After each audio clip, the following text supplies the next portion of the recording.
September 28ರಿಂದ Kalyana Karnataka ಕೋಗಿಲೆ season 3 audition ಪ್ರಾರಂಭ.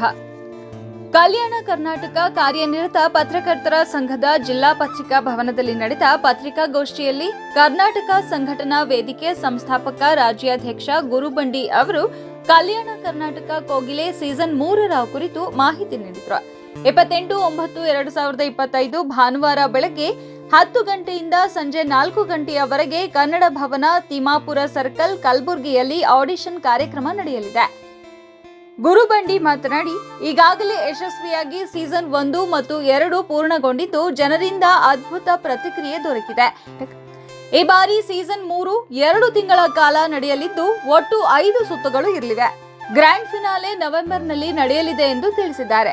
ಬಹುಮಾನ ವಿವರಗಳು: ಪ್ರಥಮ ಬಹುಮಾನ 51,000, ದ್ವಿತೀಯ ಬಹುಮಾನ 21,000, ತೃತೀಯ ಬಹುಮಾನ 11,000. ಇದೇ ಜೊತೆ ಪ್ರಮಾಣ ಪತ್ರ ಹಾಗೂ ಪ್ರಶಸ್ತಿ ನೀಡಿ ಸ್ಪರ್ಧಿಗಳನ್ನ ಗೌರವಿಸಲಾಗುವುದು. ಈ ಸೀಸನ್ನಲ್ಲಿ ಇಡೀ ಕರ್ನಾಟಕ ರಾಜ್ಯದ ಸಂಗೀತಾಭಿಮಾನಿಗಳು ಹಾಗೂ ಪ್ರತಿಭಾವಂತರಿಗೆ ಭಾಗವಹಿಸುವ ಅವಕಾಶ ಕಲ್ಪಿಸಲಾಗಿದೆ. ಭಾಗವಹಿಸಲು ಸಂಪರ್ಕಿಸಿ 9880962222 8310403084. ಈ ಸಂದರ್ಭದಲ್ಲಿ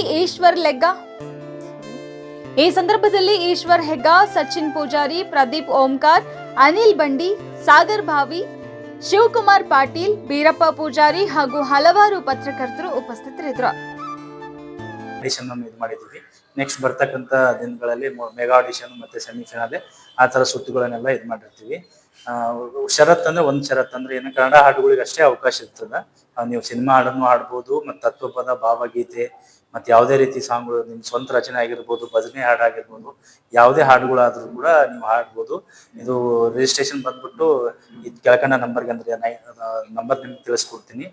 9880962222 80103084 ಇವೆರಡು ನಂಬರ್ಗೂ ಕಾಲ್ ಮಾಡೋ ಮುಖಾಂತರ ತಾವು ರಿಜಿಸ್ಟ್ರೇಷನ್ ಕೂಡ ಮಾಡ್ಕೋಬಹುದು. ರಿಜಿಸ್ಟ್ರೇಷನ್ ಫೀ ಬಂದ್ಬಿಟ್ಟು 200 ರೂಪಾಯಿ ರಿಜಿಸ್ಟ್ರೇಷನ್ ಫೀ ಇರುತ್ತೆ.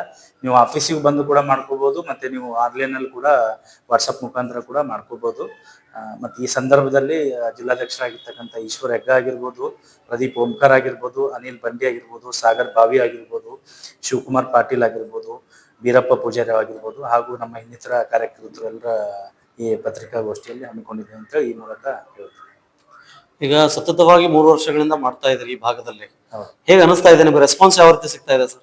ಮಾಡ್ತಿದೀವಿ ಸರ್. ಅಂದ್ರೆ ರೆಸ್ಪಾನ್ಸ್ ಈಗ 1-2-3 ಸೀಸನ್ ಸಿಗಕ್ಕಿಂತ ಮಾಡ್ತಾ ಹೋಗೋಣ. ನೋಡ ಬರ್ತಾ ನಮ್ಮ ಈ ಭಾಗದವ್ರಿಗೆ ಒಂದ್ ಜಾಗೃತಿ ಮೂಡ್ಲಿ, ನಮ್ ಈ ಭಾಗದವ್ರಿಗೆ ಒಂದು ಅವಕಾಶ ಕಲ್ಪಿಸ್ಲಿ ಅಂತೇಳಿ ನಮ್ ಇಲ್ಲೇ ಮಾಡಿದಾಗ ಬೆಂಗಳೂರು ಅಂದ ತಕ್ಷಣ ಎಲ್ರಿಗೂ ದೂರ ಆಗುತ್ತೆ.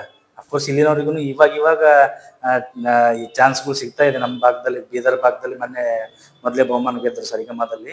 ಸೊ ಈಗೆಲ್ಲ ಡಿಸ್ಟ್ರಿಕ್ಟ್ ಇಂದ ಇಲ್ಲಿ ಕರೆಸಿ ಒಂದು ಗ್ರ್ಯಾಂಡ್ ಫಿನಾಲೆ ಮಾಡೋಣ ಅಂತೇಳಿ ಇಡೀ ಕರ್ನಾಟಕದವ್ರು ಎಲ್ಲರೂ ಕೂಡ ಈ ಕಾರ್ಯಕ್ರಮದಲ್ಲಿ ಭಾಗವಹಿಸ್ಬೋದು ಸರ್. ಈಗ ಹೆಂಗಂತಂದ್ರೆ ಈ ಸೈಡಿಗೆ ಕಾರ್ಯಕ್ರಮ ಮಾಡ್ಬೇಕಂದ್ರೆ ದೊಡ್ಡ ಚಾಲೆಂಜಸ್ ಸರ್. ಆಕ್ಚುಲಿ ಕಾರ್ಯಕ್ರಮಗಳು, ರಿಯಾಲಿಟಿ ಶೋಗಳು ಅಂತ ತಲೆಯಲ್ಲಿ ಬಂದ್ರೆ ಎಲ್ರಿಗೂ ಬರೋದು ಬೆಂಗಳೂರಿಗೆ ಹೋಗಿದ್ದಾರೆ.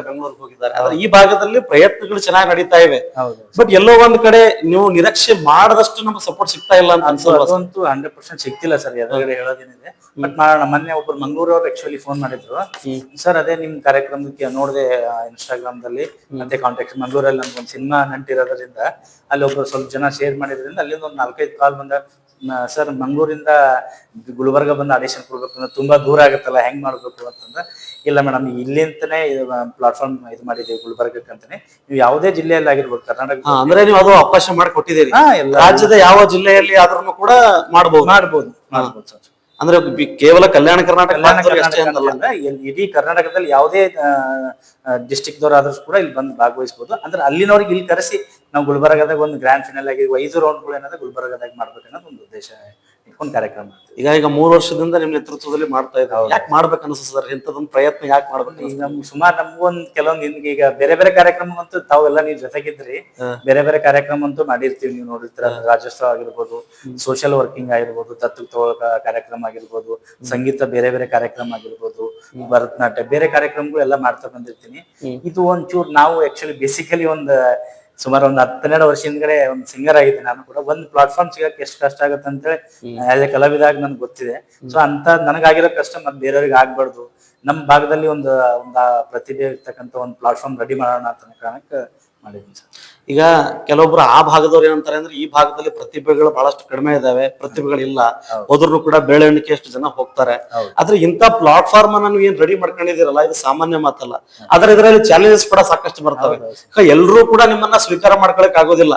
ಯಾಕೆ ವಾದ ಮಾಡೋರ ಸಂಖ್ಯೆ ಜಾಸ್ತಿ ಈ ಭಾಗದಲ್ಲಿ ಇದೆ ಅನ್ನೋದು ವಾದನೂ ಕೂಡ ಇದೆ.